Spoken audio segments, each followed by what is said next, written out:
Most towns die slowly. A factory closes, people move away, buildings get old, streets become empty. But one town in Pennsylvania died for a different reason. It caught fire, and the fire never stopped. Burning, not for a day, not for a year, not even for a decade. More than 60 years later, the ground beneath it is still burning. But here is the strangest part. The fire did not start with an explosion. It did not start with a war. It did not start with a natural disaster. It started with trash, a small fire, a simple cleanup. One decision that seemed harmless, and then the fire disappeared. Underground. This is the story of Centralia, the town that caught fire and never stopped burning. Centralia was once a normal mining town, a small place in Pennsylvania with homes, churches, stores, streets, families. People worked, children played, neighbors knew each other, and underneath the town, there was coal, lots of it, for years. Coal had been the reason Centralia existed. The town grew because of the mines. The mines gave people jobs. The jobs brought families, and the families built a community. But the same coal that built Centralia would one day destroy it. In 1962, the town had a problem. There was a landfill near the cemetery. Trash had piled up, and the town wanted it cleaned before Memorial Day. So a decision was made. Burn the trash. At first, it probably seemed simple, controlled, routine, a fire in a dump. Nothing more, but Centralia was not an ordinary place, because under the ground, there were old mine tunnels and coal seams and openings that connected places no one could easily see. So when the trash burned, the fire found something much worse than garbage. It found coal, and once a fire reaches coal underground, it can become almost impossible to control. Above the surface, people saw smoke, they saw flames, they saw a problem that looked small. But below the surface, the fire was spreading through tunnels, moving through old mine passages, feeding on coal, growing in the dark, and the scariest part was this: no one could see how far it had gone. A normal fire burns where you can reach it. You can throw water on it, you can cover it, you can see when it is out. But this fire was different. It was underground, hidden, breathing, through cracks in the earth, burning beneath streets, beneath yards, beneath houses. At first, people tried to put it out. They dug, they sprayed water, they sealed openings. They tried to cut the fire off, but every attempt failed because the fire had already entered a maze. Maze made of old mine tunnels, coal veins, and empty spaces beneath the town. And in that maze, the fire kept moving, slowly, quietly, relentlessly, for years. Centralia continued to exist above the fire. People still lived there. Cars still drove through town. Children still went outside. Mail still arrived. Life continued. While underneath them, the ground was burning. That is what makes this story so disturbing. The disaster was not loud every day. It was not a wall of flames. It was not a city covered in fire. It was something stranger. A town sitting on top of a hidden furnace. Over time, the signs became harder to ignore. Smoke came out of the ground. Steam rose from cracks in the street. The soil became warm. Gas leaked from below. Some places became dangerous to breathe. The earth itself started acting wrong. Backyards were no longer just backyards. Roads were no longer just roads. Any piece of ground could be hiding heat, smoke, or an empty space below. And then came the moment that changed how people saw Centralia. In 1981, a young boy was in his grandmother's yard. A normal yard, a normal day. Then the ground opened beneath him. A hole suddenly appeared, and he fell.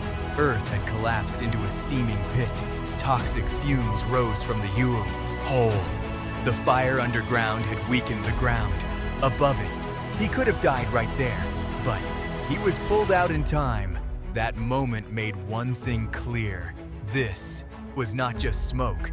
This was not just an inconvenience. Centralia was becoming dangerous. The town was sitting on a fire no one could stop. After that, the pressure grew. Officials studied the danger. Residents argued. Some wanted to leave. Some wanted to stay. Some believed the threat was exaggerated. Others knew the town could not go on like this forever, because how do you save a town when the danger is not around it, but under it? You cannot simply move the fire. You cannot rebuild the ground. You cannot ask the coal to stop burning. And every year, the same question returned. What happens if the fire spreads farther? What happens if more holes open? What happens if poisonous gas enters more homes? Eventually, the government made a decision. People had to be moved. Homes were bought. Families left. Buildings were demolished. Street after street became emptier. A town that once had life started disappearing house by house. Imagine that, not being forced out by a flood, not by a storm, not by an enemy, but by the ground beneath your feet. One day, your home is part of a neighborhood. Then your neighbor leaves. Then another house is torn down. Then another. And slowly, the town you knew becomes an empty grid of roads, grass, and silence. Centralia did not vanish all at once. It faded. A place with thousands of people became a place with almost no one. The post office closed. The zip code was removed. Roads were blocked. Buildings disappeared. Warning signs appeared where homes used to be. And still, the fire kept burning. That is the part people struggle to understand. How can a fire burn for more than 60 years? The answer is underground coal. As long as there is fuel and oxygen can reach it, the fire can continue. It can move through seams of coal. It can burn slowly. It can spread in places humans cannot safely reach. And because it is beneath the surface, putting it out is not as simple as pouring water on the ground. In Centralia, the fire had already become part of the earth, a hidden disaster, too deep to fight easily, too widespread to control cheaply, too dangerous to ignore. Today, Centralia is almost a ghost town. Most of the houses are gone. Many streets lead nowhere. The silence feels unnatural. Smoke can still rise from the ground in some places. The earth can still be warm, and beneath what remains, the fire is still there, still burning, still feeding, still moving somewhere in the dark. Some estimates say it could burn for many more decades, maybe more than 100 years, maybe longer. A fire started by a small decision, outliving the people who made it. That is what makes Centralia perfect. For the Line Files, because the story is not just about fire. It is about the line between small and impossible. A pile of trash, a controlled burn, an old mine, a seam of coal. One thing touches another, and suddenly, a town is doomed. No one woke up that day thinking they were creating a disaster that would last generations. No one looked at that fire and saw 60 years of smoke. No one imagined roads cracking, homes disappearing, families leaving, and a town being erased from the map.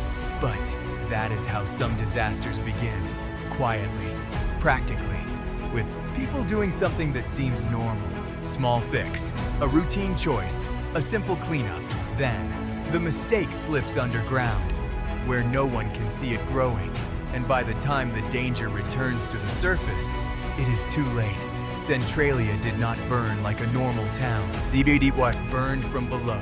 It became a place where the ground could not be trusted, a place where smoke came from the earth, a place where the disaster was invisible, until it opened beneath someone's feet.